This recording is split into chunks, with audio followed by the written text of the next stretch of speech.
All right, we're going to turn to the Epstein story now. The White House continues to insist that the story is a hoax, specifically only that Trump's signature in the birthday book was a hoax, but that not all of it is a hoax, but the entire thing is also kind of a hoax. So here's what they had to say. What is the theory, since these documents came from the Epstein estate? Who is, I guess, in your view, faking these documents? I did not say the documents are a hoax. I said the entire narrative surrounding Jeffrey Epstein right now that is absorbing many of the liberal cable channels on television is a hoax that is being perpetuated by opportunistic Democrats like Ro Khanna and the others whom you saw on that press conference outside of Capitol Hill, who are trying to push this hoax against the President of the United States. What exactly is the hoax? I'm just trying to understand what's fake. What's fake is not the documents. The hoax is the Democrats pretending to care about victims of crime when they do not care about victims of crime, when they have done nothing to solve crimes, when they have done nothing to lock up child pedophiles and child rapists across the country, and when they are now using victims as political props to try and, again, smear the President of the United States and drag on this bad story about him. It is a distraction. The Democrats view this story as nothing more than an attempt to distract from the accomplishments and the achievements of this administration. And that is what we mean when we call it a hoax.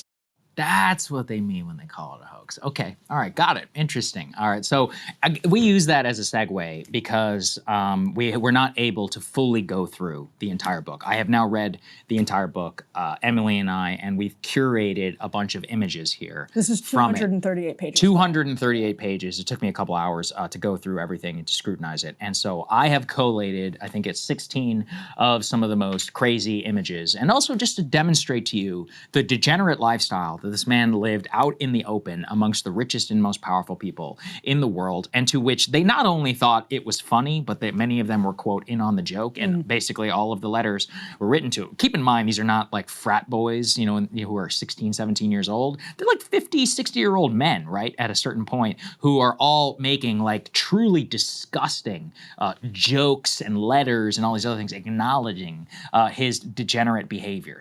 Which, by the way, a lot of this does undermine the testimony that Ghislaine Maxwell we'll get to that. Don't worry. Yeah, we're going to get to that. Ghislaine has got a lot of explaining to do in terms of her sworn testimony that just come out from the birthday book itself. So let's start with image number one. Let's just give everybody a taste of Epstein. Yeah, I know, trigger warning. I guess I should have said that beforehand. So there's a photo on the left there of Epstein and his bros all wearing Speedos or tidy white, whatever that you want to say, and then recreating the image together. Shout out to the guy on the right who actually did keep his boxers on for the recreation image, where Epstein just, you know, hanging out with the guys together, recreating images some 30 years later, all of us in our tidy-whities and in our underwear for the camera. Very normal behavior that middle-aged, actually not even middle-aged, 50-year-old men are engaging in, right? So just give me a little taste. This comes from the Friends section of the book, the early Friends, the people who he grew up with. This is the Brooklyn section the Brooklyn section, So the book is, so there's a table of contents for this 238-page book that Ghislaine Maxwell put together. Yeah. And the pages that the House Oversight Committee released are scans. That's right. With some redactions. So the chapters start with prologue, family, Brooklyn, then it goes to girlfriends, then it goes to children, which we're going to get to. That entire, all of the names there are redacted. We have some information, Saagar's been chasing it down, but that picture is from the Brooklyn section of the book, which I don't know about you, Saagar. I mean, you're very deep in Epstein mythology, but this book, even just the Brooklyn section, even just hearing reflections from some of his friends on Jeffrey Epstein's early life, his upbringing, his accordion playing, I actually think we got substantially more information about Jeffrey Epstein's personal biography. That's right. Yeah, so just to explain a little bit, there's been a lot of questions about who Epstein was before Dalton. You know, we focus on the Dalton School and where he is this teacher who's never graduated from college. He's hired by Bill Barr's father to teach math. We know that he was chasing young girls, even as a teacher at age 23. So it's kind of a question. And you're like, hey, you know, where do these predilections come from? And yes, by the way, he was likely hired by Bill Barr's father. We can go down that rabbit hole, but we're not going to. Thank you. But prior to that, there's kind of a black hole about Epstein. We know he grew up there in Brooklyn. We don't really know a lot about what he did. What comes out from the book is that even when he's a teenager, him and his friends are all reminiscing about their wild sexual escapades, not I mean, look, I'm not even going to read it. Like, it's so graphic. I literally cannot not Brett read Kavanaugh stuff. some of this stuff. Yeah. It's wild. I mean, and it's one of those where you're like, oh, so even as a teenager, you and your friends were engaged in like very predatory, creepy behavior. I'm going to get to some of the images just to show you guys some of the jokes that they were throwing around. I did think it was important.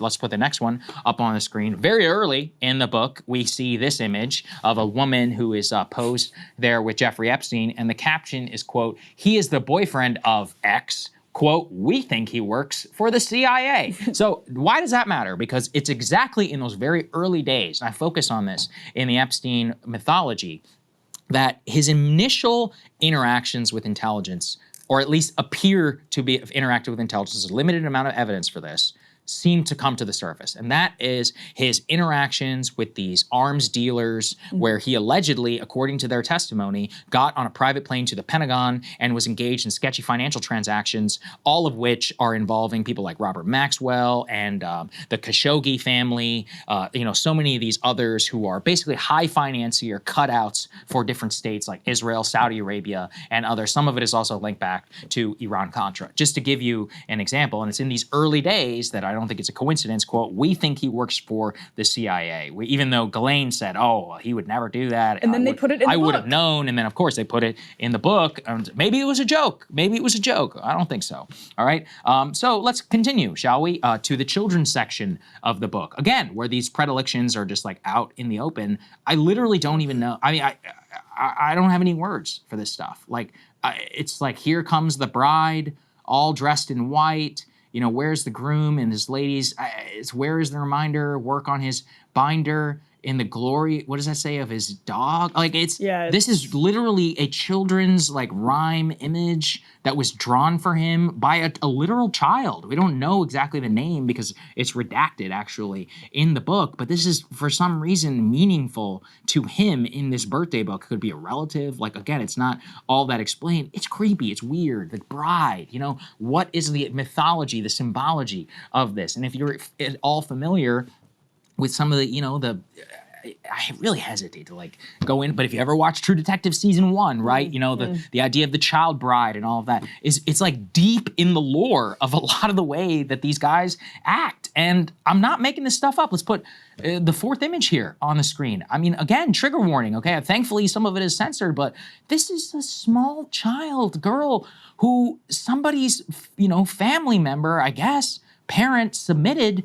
to the book of her like posing suggestively in pajamas playing the piano. Keep the piano in mind. It continues to like recycle throughout the book. And yeah, go ahead. Well, I was gonna say, if you're just listening to this and you're not seeing the poses that this girl is in, there's one where she's sort of popping her hip out. Right. It's like hypersexualized image of a young girl. Right. So if someone is trying to, if we're steel manning the Epstein defenders who say, maybe it's a niece. No. Maybe it's, I mean, even if it is. Oh my God. It's disgusting. Yeah. Look, as a father of a young girl now, whoever did this, you're sick.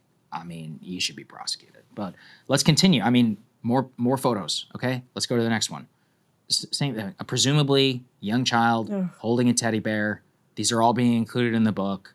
I don't know exactly what that image on the right is. Potentially it's Epstein or somebody else with the child laying in bed. But I mean, again, these are really disgusting images in the context of some of the things that we know about Epstein from this point forward. So this then fits very importantly, again, with his early upbringing and with his friends. So let's go to the next one, because here, this is a little joke between Epstein and his friends. So this is a photo for those who are just listening, of Epstein and his friend. One is wearing a ski mask. The guy's holding a knife in his hand. Epstein is what is that, pantyhose is wearing over his face, and they're posing. And the caption is written, quote, "Finally, at the home of our friend, let's call him Mr. Brown. Jeffrey unveiled his plan. To some, it may have seemed a get-rich-quick scheme, but to me, it was pure genius. Rob and kill was the name of the plan. The first victim, blank, to be attacked and brutally plundered. Would she want more than that? ? On the boardwalk in Venice Beach, broad daylight. The dastardly thieves were never caught. Postscript, I retired, quote, from the life. But I recently read an article in New York which led me to believe my old friend, Mr. E, had continued on and become an industry leader." I just, look, I know it was a different time. It was 2000. I mean, I was alive in 2003, so were you. I don't think it was all that different. I think that's, I don't think there's an innocent explanation for this. So like, what is the implication exactly here? That we used to go around robbing and raping women, like, you know, with masks on our face? This is the sign or joking about sick, degenerate individuals, at the very least, and potentially much larger criminal behavior. And it's that context of who he was amongst all of his friends and others, which becomes relevant as we start to get into the richest and most powerful people in the world, which gets to our next one. Let's put it up there, please, on the screen. So here we have a letter. On the occasion of Jeffrey Epstein's 50th birthday, a VF, I haven't fully deciphered this. It says, there's a key in the book, the Vanity Fair. All right, so Vanity, okay, that's what it is. Okay. So a VFPC is something to be. A VFPC is something to see. A liver, a lover, a Jeff, a Jeffrey. Let's all give a cheer, for today is his 50. 5 decades, or half century, by birds and bucks, C and M's are his key. Blonde, red, or brunette, spread out geographically. With his net of fish, Jeff's now the old man and the sea, teaching math, trading options or foreign currency, green eye shades, schemes and plans, a unique tax strategy, wet dream, and I can't read that, an architect's wild spree, Moscow, Paris, Santa Fe, Alhambra East, Jamboree. Let's go to the next part. Maxwellian delight, a mother's treasure, great joy most surely, Harvardian patron, brain researcher for extending, I can't read that right there, outrageous, iconoclastic, unconventional, spirit-free, best of all, a dear friend, happy birthday, Jeffrey, love and kisses, Leon Black. Okay, that's Leon Black, who was one of the richest, most powerful people in the state of, or in the city of New York. Private equity giant, paid Jeffrey Epstein some $170 million. Most of us don't really know why.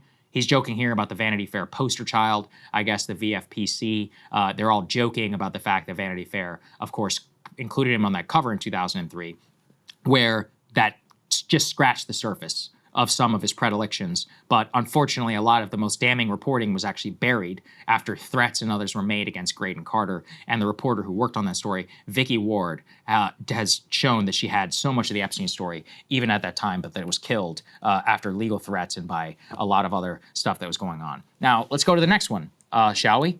This is a, quote, Vanity Unfair cover featuring Nicole Kidman that was included by Alan Dershowitz in his birthday letter to Jeffrey. What does that say? Nicole Kidman of Eyes Wide Shut. Right, yeah, well, fame, exactly. By the way. Thank you. And that's where the piano also cuts in here. They say, bring it on, Jeffrey. Consume me, Jeffrey. Intoxicate me, Jeffrey. Nicole Kidman bears her soul. So it looks like what Alan Dershowitz did is he like superimposed Epstein's name onto a bunch of other captions that are there on there and says, Jeffrey Epstein on the rampage, Jeffrey Epstein's bloody summer, Jeffrey Epstein stole my heart, Al-Qaeda in South America, financed by Epstein. Financed by Epstein, interesting. And they also say, who was Jack the Ripper? Was it Jeffrey Epstein? So that's the Vanity Unfair image. Wow. By Alan Dershowitz. Meanwhile, he's harassing pierogi sellers on the island of Martha's Vineyard today. He's holding them accountable. Holding them accountable for their anti-Semitism. This is attached with a note from Dershowitz that says, Dear Jeffrey, as a birthday gift to you, I managed to obtain an early version of the Vanity Unfair article. I talked them into changing the focus from you to Bill Clinton, as you will see from the enclosed excerpt. Happy birthday and best regards. So then Dershowitz is acting like it's a funny joke to then say he got Vanity Fair to focus on Bill Clinton, like, haha, Vanity Fair so mean to Jeffrey Epstein, thinks he's involved in all of this stuff. But actually, it's Bill Clinton. Here's a funny joke. Your friend Bill Clinton from Alan Dershowitz. So funny, especially because Clinton was also included in the book. Absolutely. Yeah. Absolutely. Wow. All right, so let's go to the next one. As you can all see here, put on the screen. So here you say, leaving you with home, interesting friends to entertain instead. This is part of a 10-page letter with images that was submitted by Lord Jonathan Mendelsohn. Sorry, I don't want to... Peter Mendelsohn. Sorry, Peter Mendelsohn, I mean, who is the UK ambassador to the United States, right? Literally, I've met him. The Baron Mendelsohn, who is a senior labor figure and the current UK ambassador. He says, I regret all of my previous interactions with Epstein. That's his defense, basically. So this is the current ambassador. All right, let's go to the next one. This is where things start to get really disturbing. And this is where you start to see these cartoon images and others where we're just making open reference to the jet and to girls and hanging out. This is submitted by someone named Joel. The table of contents seems to indicate that it is Joel Paschow, who is a real estate developer, former friend apparently of Donald Trump. You guys all saw him yesterday in the image of the check from Trump that was given to Epstein for a depreciated woman. But, you know, to be honest, some of the creepier stuff comes from him. Let's go to the next one. This is, I mean, just such an insane photo. It's like a cartoon drawing of Epstein grooming young girls in the year 1983, and then all of them massaging him in the year 2003, 20 years later. It says, "What a great country," J.E. tattooed on one of their asses, literally, scantily clad in a bikini, presumably either on an island or somewhere. Some people were saying it might be Mar-a-Lago. Actually, I'm not 100% sure whether it is. That's what it is. There's a building in the background. There's a building in the background with palm trees. I could see it, but it also could have been Little St. James's Island retreat. This is actually one I found interesting. So this was a World News joke headline included, and it says, "International Everyman of History, revealed as an alien in disguise. Strange beings from planet near distant star hatch sinister plot to corner choice real estate on Earth. They all exhibit curious aversion to food and wine." And then what's that last one say? "Ex-president taken in," presumably Mr. Bill Clinton. And then let's get to this image that I've been kind of obsessing about this image, and maybe if you guys can all help me. And this is what I mean about the piano becoming a recurring motif in the Epstein book. So this looks like it was written by or drawn by a child, and I'm still trying to figure it all out. So basically, it shows a person playing piano in the center. All of these pink things are presumably chairs that the audience is like encircled around. But the creepy part is this girl, presumably a girl, who is there drawn in gold, who is at the center of the floor. Now, some innocent explanation people were saying was that she's performing. It doesn't look like she's performing to me, Emily. It looks like she's laying on the ground, like prostrate, potentially injured. I don't know what it is. The person who signed this, I won't say their name. We've desperately been trying to locate this individual down there at the bottom. We don't know who this guy is. I have some indication, actually, it could have been drawn by a child. It was included in the children's section. It certainly looks like it was drawn by a child. It looks like it was drawn by a child. I can't say 100%, but it does look that way. I mean, I don't know if there's an explanation for this. And you could probably see whatever you want to see. Some people are saying, oh, it's just a piano recital. But there's this weird piano recurring motif throughout the birthday book. And the reason why I think that's relevant is because of the most famous scene from Eyes Wide Shut, where they're literally playing a piano during their like sex call. And look, I know I sound crazy. Like I know I sound crazy. Yeah, there's in a ballroom, right? Exactly. And I'm, some of the other stuff is not there, like the masks and all of that. And maybe there is an innocent explanation. As I said, I would love to get in contact with the person who drew this. I put out a call on social media to do so. If you are in touch with this person, please tell them to contact me, because I would like to hear what the explanation and the circumstances that led to the inclusion of this in the book are. But it's just so unspeakably creepy, this entire thing. And the open acknowledgement from all the friends about his predilections, the drawing, the images, they all knew, right? It's like a Weinstein thing. They didn't just know. It was not just an open secret. It was an acknowledged thing between all of them. Yeah, it was a joke, what they were all up to. Let's continue to the next one. Here you have one of Epstein's girlfriends. She says, visiting you down in Palm Beach, quote, can't get a second of privacy with you and a camera around. Ha ha. And she includes a photo of her scantily clad. Her face is blurred out there.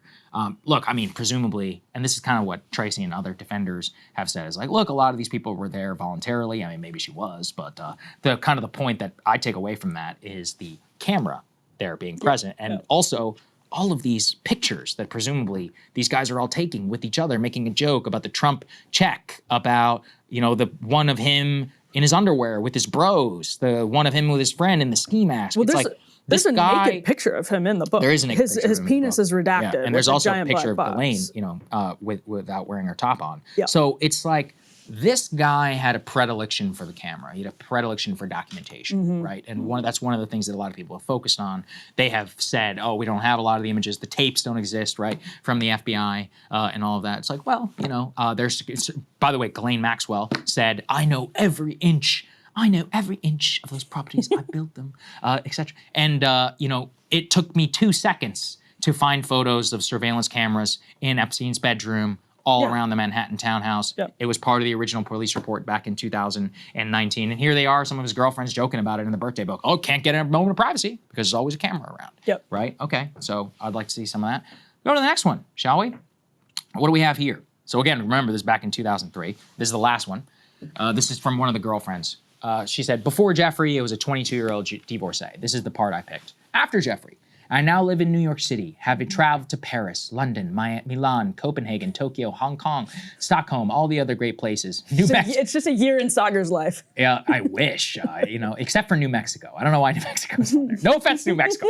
I wouldn't put it up there with St. John or Moscow or St. Petersburg or Aspen. That's just me. You know, I don't think I'd put Rwanda there either. Yeah, Rwanda, right. Okay, but the last one, the next paragraph. I have met Prince Andrew, President Clinton, the Sultan of Brunei, who by some accounts is the richest person in the world, Donald Trump, Antonio Vargas, Naomi Campbell, Stephanie Seymour, Peter Brandt, Kevin Spacey, Chris Tucker, Diana Ross, Michael Jackson, brilliant scientists, lawyers, and businessmen. I have flown on the Concorde, gone skydiving. I have seen the private quarters of Buckingham Palace, sat on the Queen of England's throne, rode on a racetrack with Max Pepe, and I've learned countless skills. So that is what you could find yourself at the center of with Epstein. I mean, look, we get a lot more questions than answers, in my opinion. So what we really see, I think, from this is the acknowledgement of his degenerate lifestyle from the entire, like, elite that was around him. That letter about all the people that his 22-year-old girlfriend or whatever was able to meet, sit on the Queen's throne. There's that famous photo of Ghislaine and Kevin Spacey sitting on the throne, right? After having a private tour arranged for them by Prince Andrew. She says she met Prince Andrew, who says, oh, I never had anything to do with him. Ghislaine vociferously defended Prince Andrew in her sworn testimony.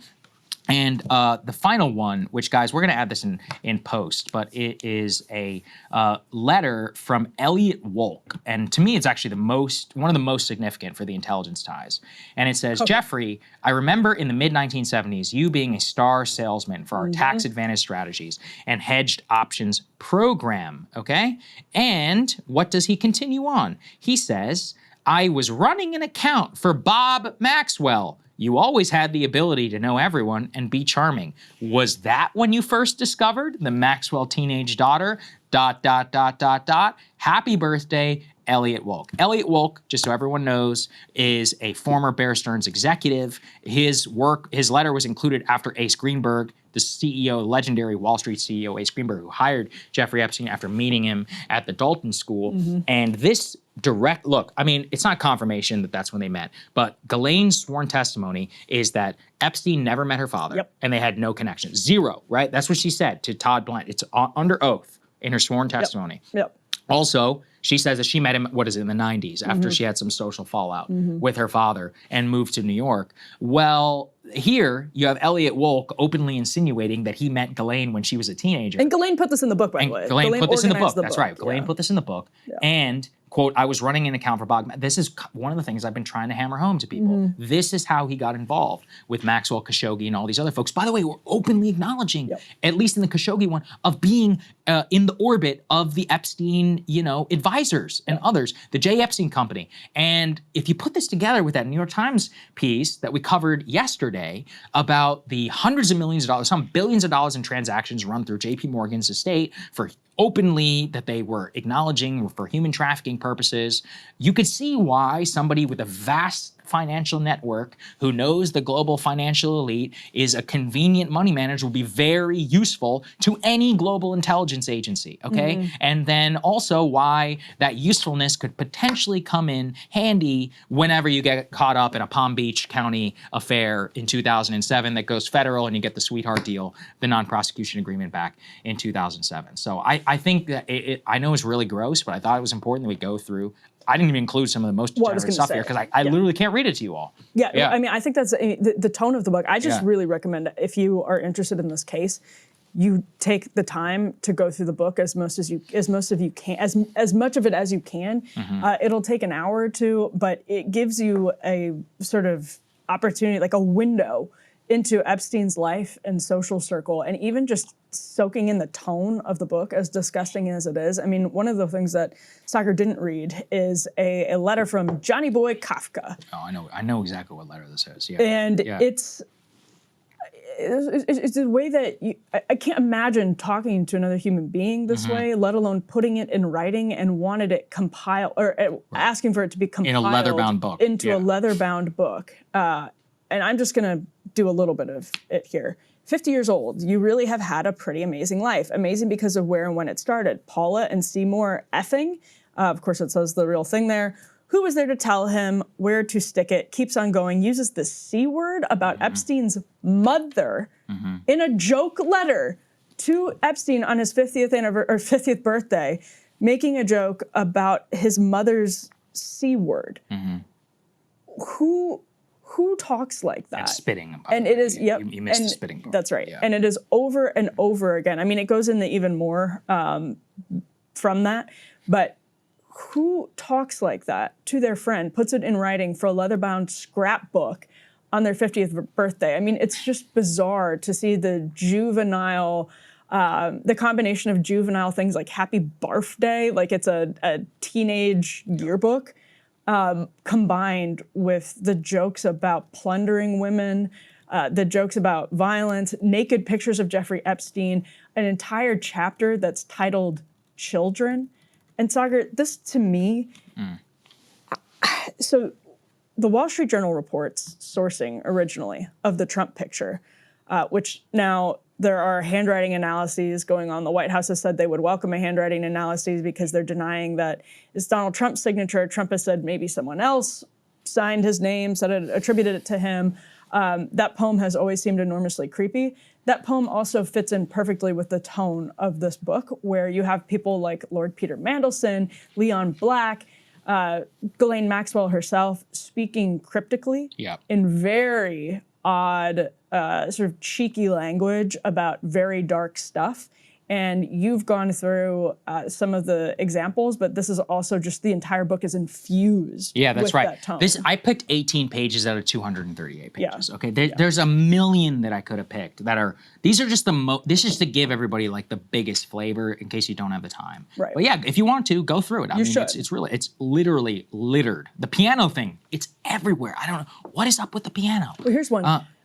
I understood years ago from a woman. Ghislaine came to Palm Beach Horse Show looking for what I thought was a horse that she was on a mission for a collection of breast photos, a compilation, of course, for you. I came to see you some months later, and you told me to take my top off. With the usual Epstein smile, you looked at my breasts and said, yeah, I was right.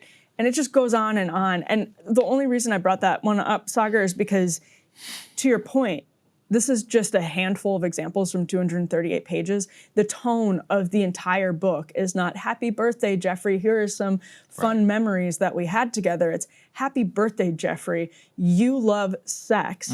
You love, there's a couple of pictures of animals having sex. Did you see these? Of one course. Of which is a lion mounting a female lioness who seems to not want it, and this is a joke. That's the entire book.